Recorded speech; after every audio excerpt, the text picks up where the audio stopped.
CSI Celebrity Style Inspiration. Hi CSIers, this is the Manila Times CSI, Celebrity Style Inspiration. The Manila Times entertainment and lifestyle pages come to life across our digital platforms. Ako po si Tessa Mauricio Ariola, and this is another exciting episode, lalo na for Kapamilya and K-Drama fans. So let's get started right now. CSI Celebrity Style Inspiration. Now let's take a look at this week's winners and downers.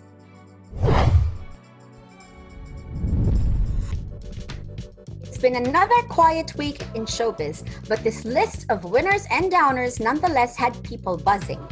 First, let's go into the streaming side of things, where we're very happy to see that more and more Filipino films are being shown on Netflix.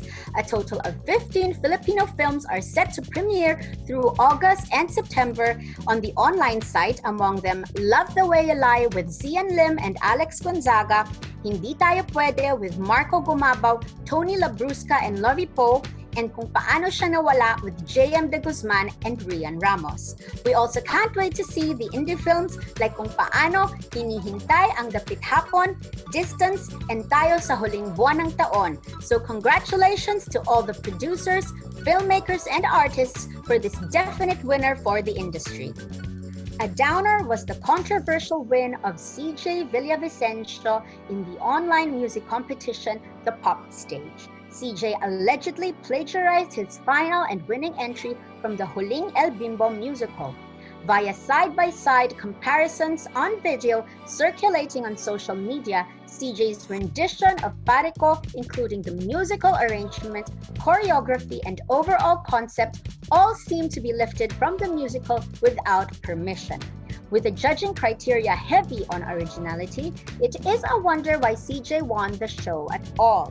The cast and crew, as well as theater artists, shamed CJ and producers Popeyes and Viva Artist Agency for letting plagiarism get away in the contest. CJ meanwhile released a statement that he only wanted to pay tribute to his favorite artist and musical and had no intention of being a copycat. Responding to the issue, Eraserheads frontman Eli Buendia said, "It is disheartening that there is still a culture out there, not just in entertainment, that somehow makes it okay to take credit and be rewarded for someone else's work."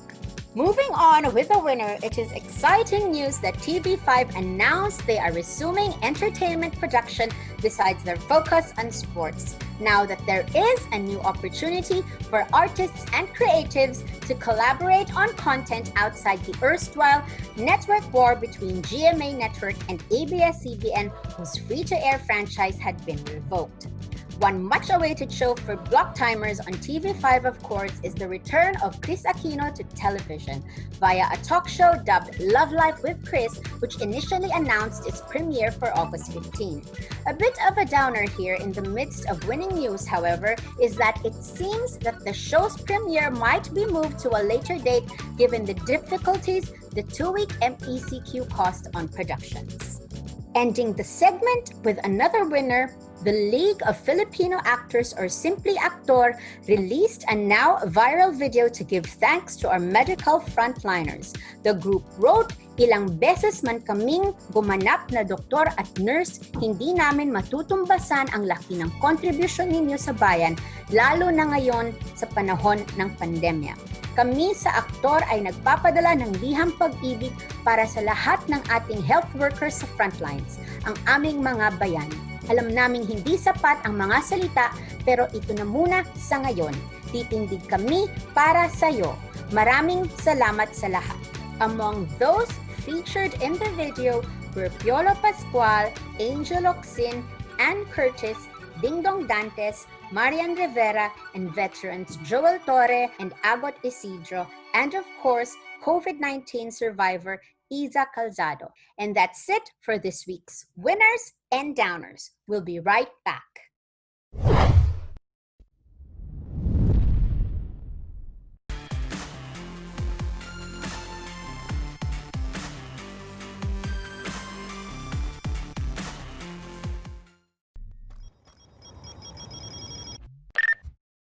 And we're back back with our certified CSI report from Christina Alpad. Hi, Tina Pai! Hi, Misty! It's so nice to see you blooming. Blooming na blooming talaga. So I expect a blooming report as well. What do you have for us this week, Tina Pai? Indeed, Misty, this week I have the blooming Bea Alonzo for my report. Let's hear it. Siya ay isang award-winning actress, businesswoman, and most recently, a humanitarian. Bea Alonzo has proven that not hardship, heartbreak, or even a pandemic can get in her way of realizing her dreams habang siya ay staying fresh and beautiful. But how does she do it? Ano or sino ang nagpapabloom kay Bea Alonzo? Let's hear it from Bea herself. What or who keeps Bea blooming these past few days? Well, Gusto ko yung who. because to help everyone. And I think you owe it to yourself to be happy and to bloom, to grow. I like that. And I like that you're looking into a mirror and saying, yeah, you know what? It's your personal responsibility. Yeah. And it's, you know what, Bea, sometimes it's not easy for other girls as well. Yeah, well, it's not easy. It's never easy, but you have to always and constantly remind yourself that you deserve to be happy. We want to ask, like, how have you been doing, Miss Bea, with this? I know you said that you miss shooting, but apart from that, like, how have you been still continuing work maybe or starting a new thing? Of course, everyone's affected by the pandemic. I won't lie. Aside from my shootings, of course, my business, Dina De Luca, is also a bit affected. But you know what? I try to look at things from a different perspective. Actually, the quarantine actually allowed me to realize that I have a bigger purpose. So actually, during ECQ, I was able to, kanina na-mention niya, I was able to create an organization, I Am Hope Organization, which aims to help the frontliners. And now, we have transitioned into helping women with their livelihood. Also, we aim to help the underprivileged kids with their education. So, parang mas lumalam nga because I can use my platform now for a bigger purpose.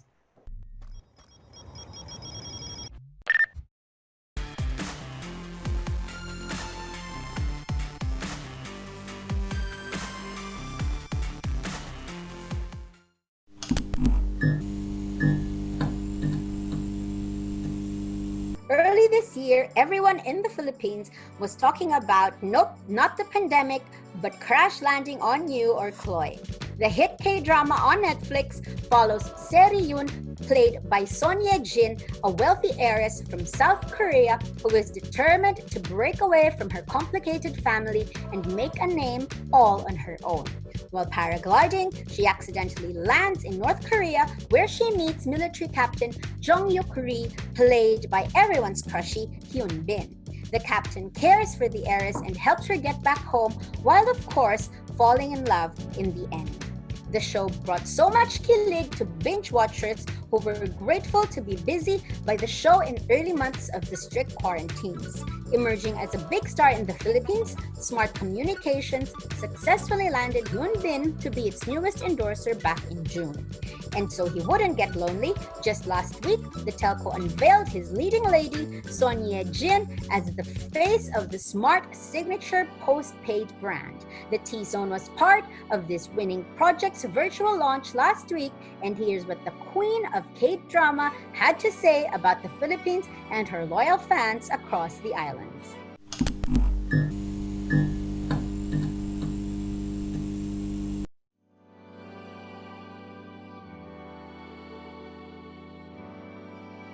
정말 너무너무 기뻤고요. 일단 사실 직접 필리핀에 가서 촬영도 하고 싶었고 저희 드라마를 너무나 많이 사랑해 주셨던 팬분들이 SNS나 그런데 응원의 메시지를 정말 많이 보내주셨어요. 그래서 필리핀 광고를 찍게 된 것도 너무너무 좋았고 또 스마트 광고라서 더 좋았고요. 직접 찾아가지 못한 게 너무 아쉽지만 항상 너무 감사하게 생각하고 이번에 이렇게라도 만날 수 있게 돼서 너무너무 기쁩니다.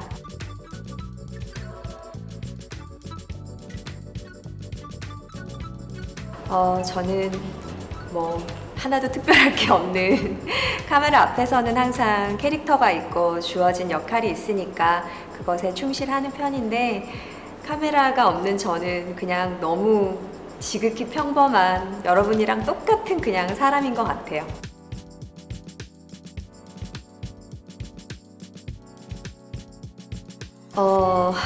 글쎄요, 성공한 건지는 잘 모르겠지만 이쪽 일, 연기뿐만 아니라 모든 일을 이제 시작하는 우리 젊은 친구들 정말 너무 힘들고 얼마나 두려울까라는 생각을 해요. 저 역시 마찬가지였거든요. 그래서 저는 항상 그 목표를 정했던 것 같아요. 그리고 현실이 그 목표와 가깝지 않더라도 미래의 나를 그려보면서 지금 주어진 것에 최선을 다하는 것, 그러다 보면은 우리의 꿈에 한 발짝 한 발짝 다가가지 않을까 그런 생각을 해요. 파이팅입니다.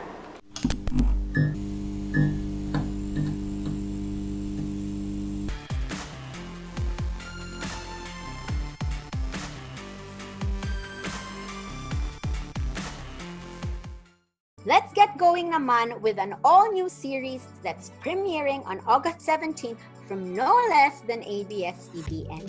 They may not be on free TV any longer, but the Kapamilya network is definitely stealing its digital presence with the major stars of the industry featured in original content. The T-Zone was part of the virtual presser of Ang Sa Iyo Ay Akin, which will make history as the very first Kapamilya teleserye to premiere over digital. Take note, ABS-CBN's big return with this star-studded cast will happen 4 days from now via YouTube and Facebook's Kapamilya Online Live. Happily, thanks to digital, the star-studded cast of Ang Sa Iyo Ay Akin in Jodi Sta, Iza Calzado, Sam Milby, and the Diamond star Maricel Soriano will finally see the light of digital under JRB Productions. For the details, let's watch this.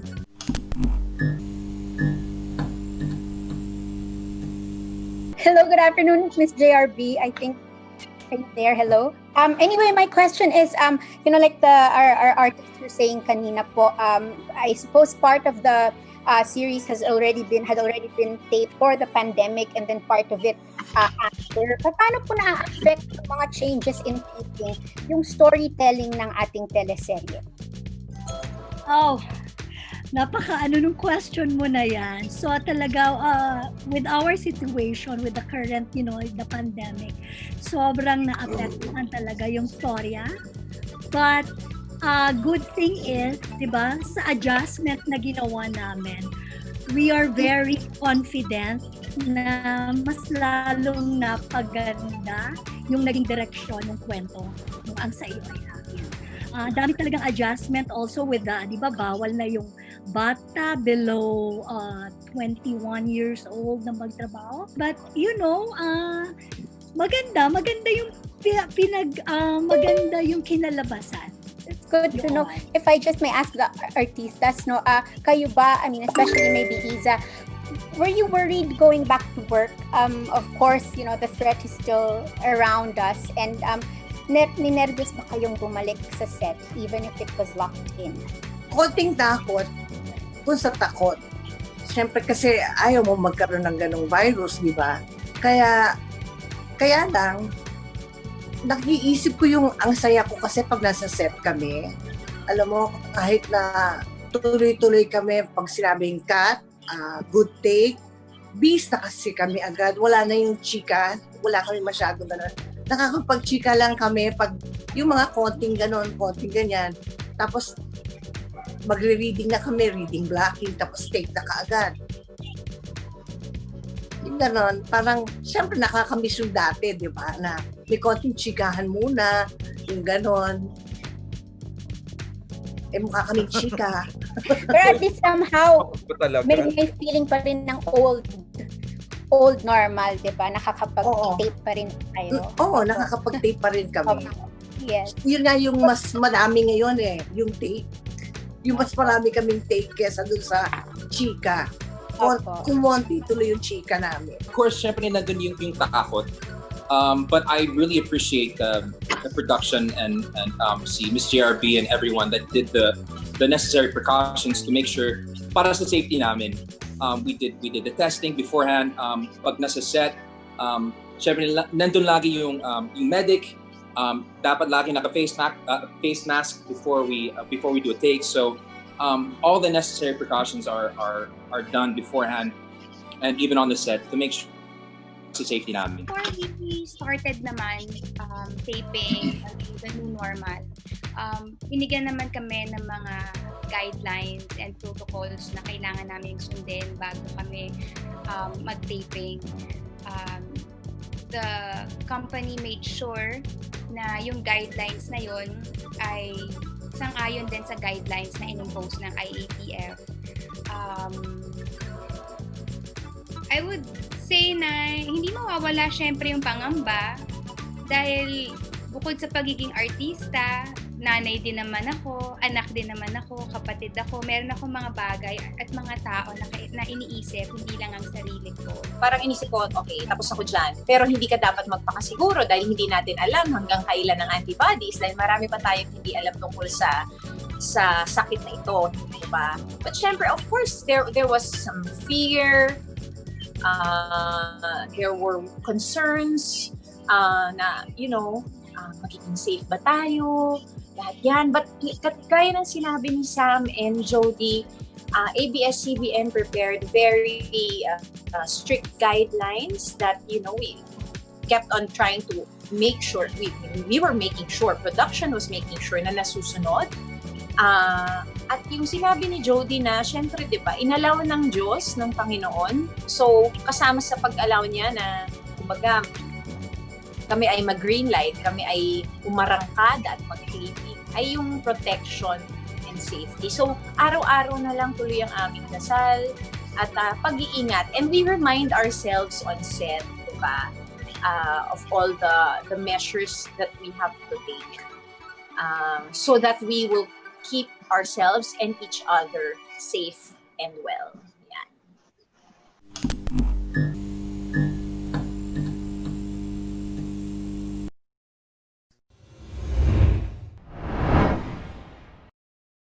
And now we're back, and as promised, I'll have all the girls back with me for CSI Exchange. So please welcome again Tina, Iza, and the one and only Nika. Hi, Nika! Hi Until po. Nika's dad, we hope you're all doing well. We're all looking fresh in green, girls, pero ang question ko medyo mahirap.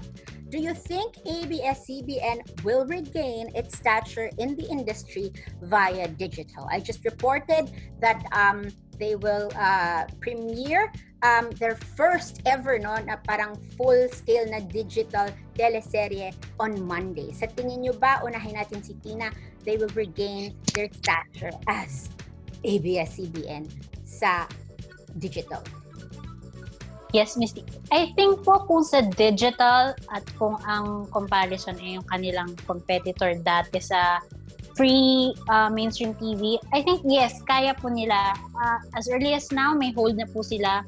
Yung viewers nila sobrang layo na dun sa ibang sabihin nating channels or programs. Pero kung aasahan natin na same ba yung kanilang reach, I think medyo malayo pa po tayo dun considering na ang dami pang limitations sa internet and digital providers po. That's a good point, Tina. How about you, Iza? In your opinion, do you think ABS-CBN will regain its stature in the industry via the Kapamilya online live?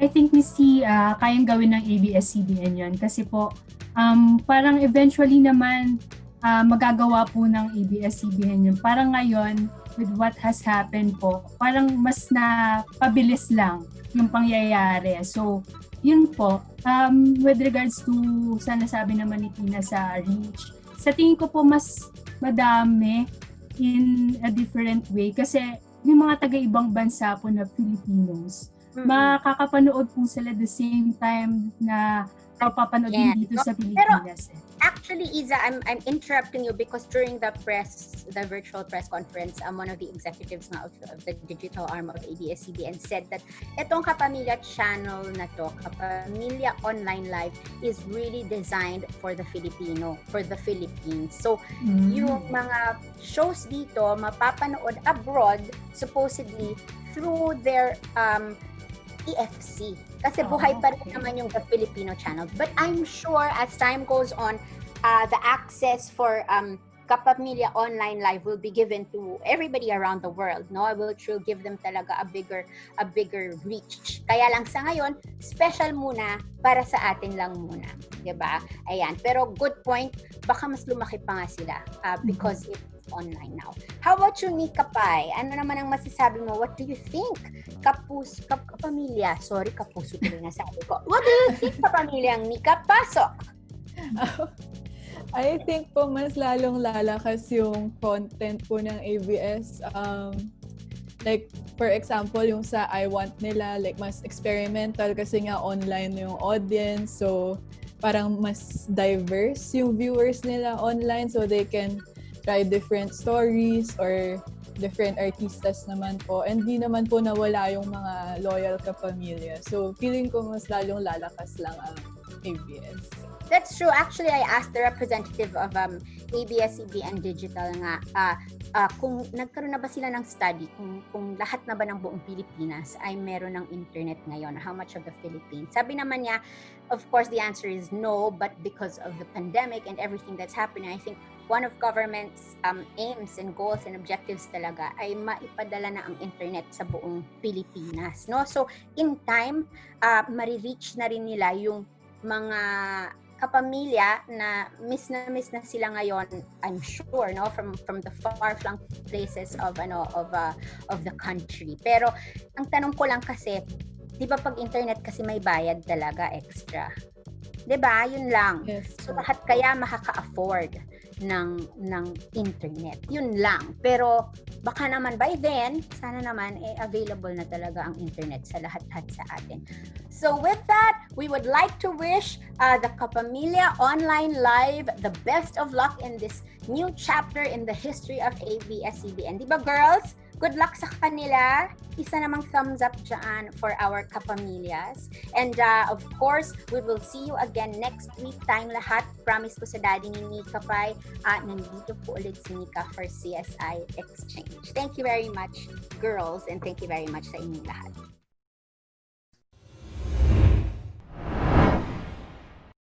And that's it for another episode of Manila Times CSI, Celebrity Style Inspiration. Thank you very much to Christina, Iza, Nika, and Neil for another smooth sailing episode. And don't forget to follow us on our social media accounts, including Daily Motion. Special shoutout po sa ating mga CSIers all across Europe. We would love to hear from you via Twitter and Facebook or our email address, lifestyle@manilatimes.net. See you next Thursday, CSIers. Salamat and bye!